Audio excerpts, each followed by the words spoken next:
ذالک الکتاب، یہ کتاب یعنی قرآن، لا ریب فیہ، اس میں کوئی شک نہیں کہ یہ اللہ کی طرف سے ہے، اور پھر اس کے جو کانٹینٹس ہیں، جو اس میں تعلیمات ہیں، جو احکامات ہیں، اور جو کچھ دنیا یا آخرت کے بارے میں بتایا گیا ہے وہ بالکل سچا ہے، اس میں کوئی شک نہیں۔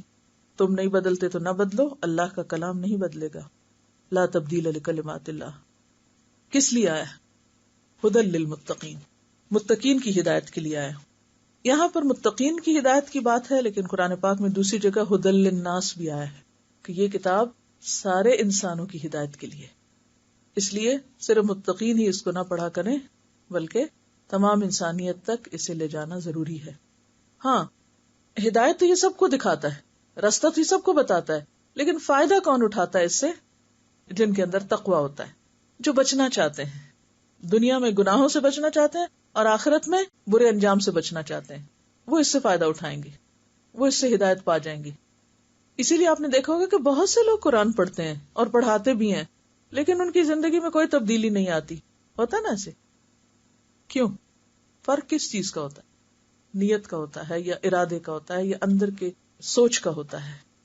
ایک شخص اس کتاب کو پڑھتا ہے کہ مجھے اپنے آپ کو اس کے مطابق بدلنا ہے، اور ایک اس لیے پڑھتا ہے کہ مجھے بس یہ جاننا ہے کہ قرآن میں کہا کیا گیا، اور ایک اس لیے پڑھتا ہے کہ بس اس سے ثواب کمانا ہے اور کوئی دنیا کے مسئلے مسائل حل کرنے۔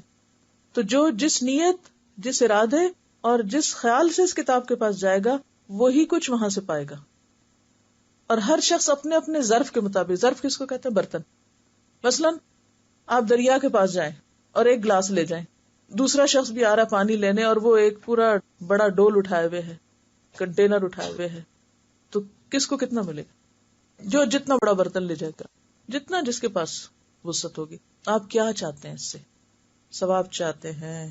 آپ اس سے کوئی جن بھوت بگانا چاہتے ہیں، کوئی تعویذ بنا کے پلانا چاہتے ہیں، کوئی پڑھے لکھے کہلانا چاہتے ہیں، یا کسی پہ فخر جتانا چاہتے ہیں، یا کوئی پوزیشن حاصل کرنا چاہتے ہیں، یا کوئی شہرت چاہتے ہیں، یا ہدایت پانے کے لیے، یہ جاننے کے لیے کہ اللہ تعالیٰ ہم سے کیا چاہتا ہے۔ اس نے جو ہمیں اتنی بڑی خوبصورت زمین پر اتار دیا، اتنا کچھ دے کے، قرآن پاک میں آتا ہے وَآتَاكُم مِّن كُلِّ مَا سَأَلْتُمُوهُ، ہر وہ چیز تمہیں دے دی جو تم نے مانگی۔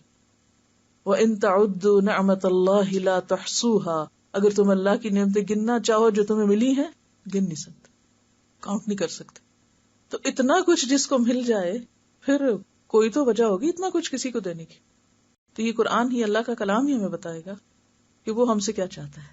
اور پھر جب یہ پتہ چل جائے کہ یہ چاہتا ہے، کیونکہ اس کتاب میں کوئی ڈاؤٹ نہیں، کوئی شک نہیں، لہٰذا اس کے مطابق اپنی زندگی ویسے ہی کر لی جائے، کیونکہ یہ اللہ کی بات ہے، یہ جھوٹی نہیں ہو سکتی، اس میں کوئی غلط بیانی نہیں ہو سکتی، اسی میں میرا فائدہ ہے۔ تو جب یہ یقین اور شرح صدر ہوتا ہے نا، پھر انسان اس کے مطابق اپنے آپ کو بدلنے لگتا، پھر اللہ کی رضا حاصل ہوتی ہے۔ یہ نہیں ہوتا کہ صرف قرآن پڑھنے سے اللہ کی رضا حاصل ہو جائے، پڑھنے کے بعد اس کے اوپر عمل، اور پھر بس ایک ہی تڑپ لگ جائے، ساری فکروں کے اوپر ایک ہی فکر غالب آ جائے کہ میں آخرت میں کس طرح کامیاب ہو سکتا ہوں، مجھے اس کے لیے کیا کیا کرنا ہے، کیونکہ مجھے ہمیشہ وہاں رہنا ہے جہاں سے کبھی واپس نہیں آ سکتا، نیور۔ کبھی جانا ہو کہیں تو کتنے سوٹ کیسز تیار کرتے ہیں، اور یہ پتہ بھی ہوتا ہے اس کا وزن ہونا ہے، پھر بھی کچھ ہاتھوں میں بھی اٹھا لیتے، کچھ کندھوں پہ اٹھا لیتے ہیں، لیکن جتنا اٹھا سکتے ہیں اٹھاتے ہیں۔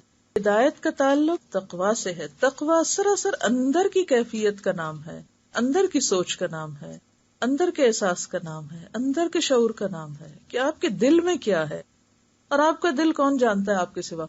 سب سے پہلے تو آپ جانتے ہیں، اور پھر آپ کا معاملہ اللہ کے ساتھ ہے، کیونکہ وہ جانتا ہے۔ تیسرا تو کوئی بھی نہیں جانتا آپ کے دل میں کیا ہے۔ تو پھر کس کے ساتھ سچے ہونا ہے؟ اپنے ساتھ سچے ہونے کے بعد اللہ کے ساتھ سچا ہونا۔